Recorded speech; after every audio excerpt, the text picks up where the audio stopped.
Bonjour, je m'appelle François Girard, je suis technicien monteur chez REL à La Rochelle. Notre activité ici, c'est le montage, l'assemblage, le soudage et l'usinage. Et mon rôle, c'est l'assemblage de pièces pour les équipements, pour diverses industries. Donc mon parcours, je suis technicien de maintenance d'origine, donc j'ai fait beaucoup de travaux dans le nucléaire. Et après, je me suis orienté sur le contrôle réglementaire des moyens de manutention dans le nucléaire. Et après, je me suis orienté chez REL sur La Rochelle. Alors les matériaux, on assemble, on usine et on soude uniquement de l'acier ici, sur La Rochelle. C'est des pièces non assemblées. Nous, on fait le contrôle de ces pièces, on les assemble et on fait les mises en service.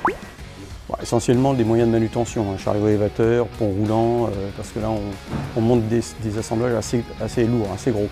Et là on se trouve dans le magasin, donc on reçoit les pièces, on les contrôle avant montage. On a une procédure de montage, donc au fur et à mesure, on assemble des éléments, on fait des relevés dimensionnels au fur et à mesure du montage.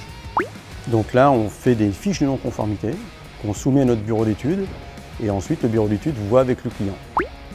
Le nucléaire, EDF bien sûr, on a Airbus pour l'aéro et puis un offshore, c'est une entreprise du Luxembourg. Étant donné que c'est des gros équipements, c'est assez long à monter, on peut passer jusqu'à une année sur un équipement. Oui, on est rarement tout seul. Il faut qu'on soit autonome, mais on est rarement tout seul. Donc on travaille avec 2 voire 3 personnes sur des gros équipements. Les procédures de montage et plans. On a énormément de plans. Toutes les pièces sont équipées de plans. On a des plans d'usinage, des plans de montage, des plans pour les relevés dimensionnels. Il faut surtout savoir lire les plans. Et l'interprétation, parce qu'on travaille souvent avec des plans 3D. Il faut s'imaginer en fait l'équipement monté entièrement.